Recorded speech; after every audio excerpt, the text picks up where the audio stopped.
The Boys Season 2 got off to an incredible start with all the bloody, whale-ramming action you've come to expect from the show as Billy Butcher's titular vigilantes continue to go to war with the all-powerful Seven led by the psychotic Homelander.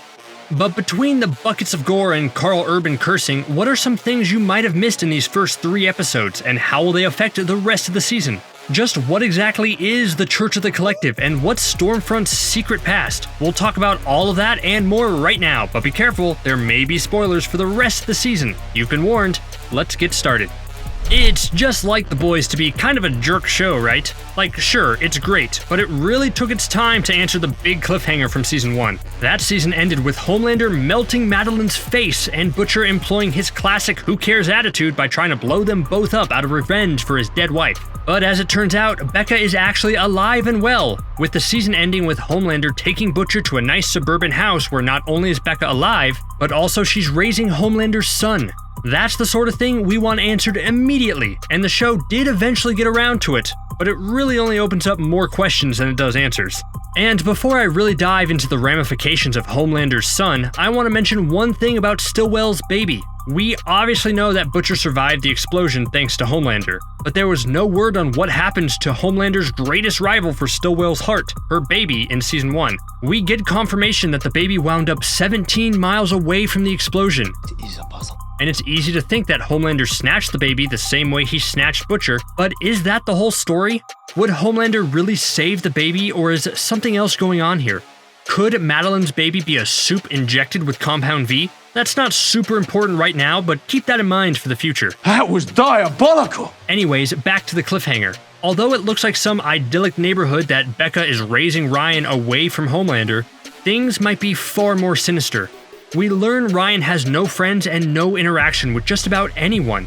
And in a great reveal, we see Becca drive to a massive perimeter fence where she demands to be let out and argues with the mysterious Dr. Park on the phone that she wants Homelander out of here because that was the deal. Dr. Park's best advice is to weather it out because their best bet is that Homelander will get bored and move on. Yeah, that sounds like a plan that's going to work out for everyone. But where exactly is this place? It's not just some regular neighborhood. Butcher tells the boys that Vought is holding his wife hostage, and that looks to be true to an extent, but there's probably more to the story.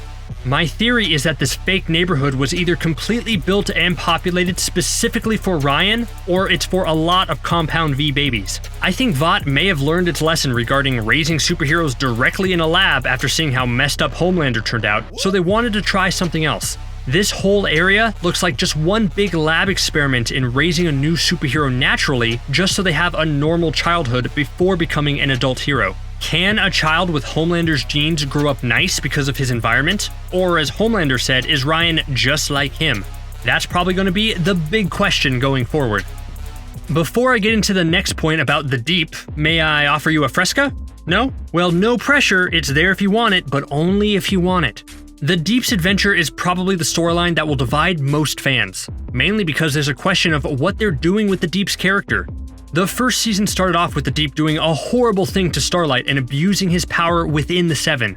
Then the show took a strange turn with his character and basically made him a comic relief. And although he delivered one of the show's funniest moments with his attempt to save a dolphin, is this really a character that we should spend so much time with? The end of Season 1 saw him a pathetic mess in Sandusky, Ohio, where he was sent as a sabbatical by Vought after Starlight revealed what he did.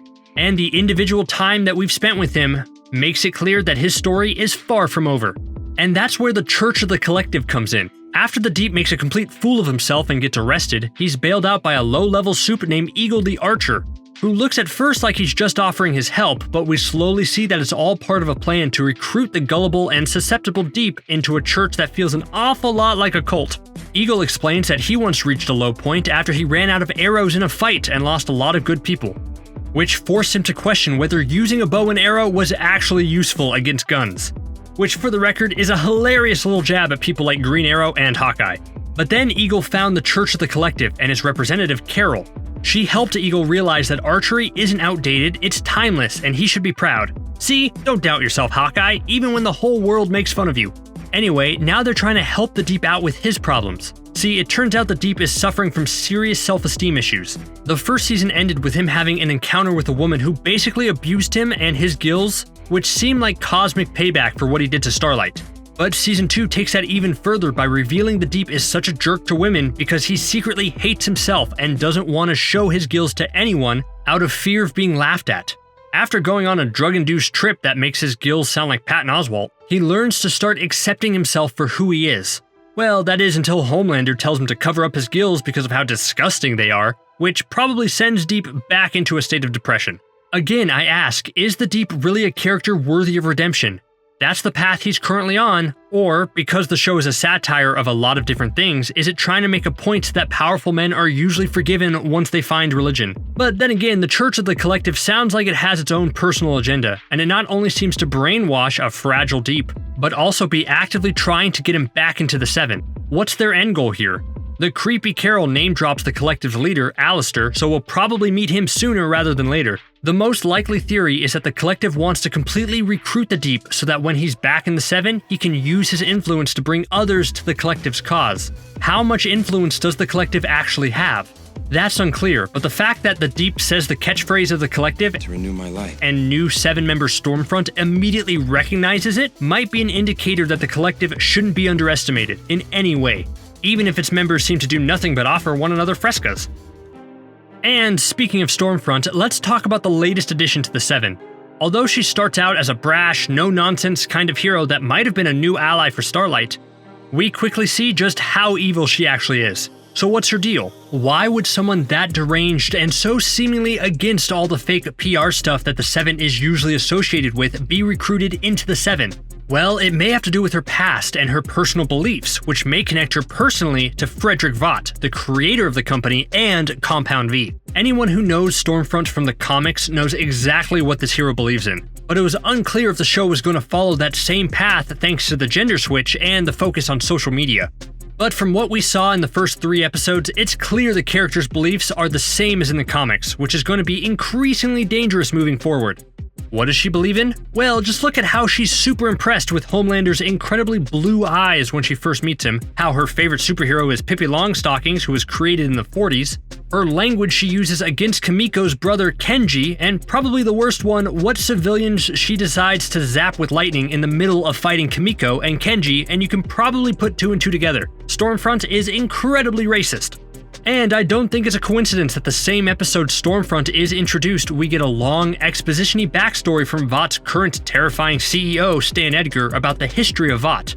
You see, Vought isn't a superhero company, it's a pharmaceutical company masquerading as a superhero company, and its roots date back to Frederick Vought, a German scientist in the 40s who defected to the United States after seeing that Germany was going to lose World War II, and became a successful businessman over here. He was the one who first perfected Compound V and gave to humans, which led to where Vought is today. Edgar was the one who told Homelander this story after Homelander complained about Stormfront's inclusion on the team. And given Stormfront's racist attitude, it's clear there's a connection. But are we in for an even bigger surprise? Sure, we know Stormfront is evil, but is she also much older than she appears? Was she actually one of the first recipients of Compound V back in the 40s, and now she's immortal?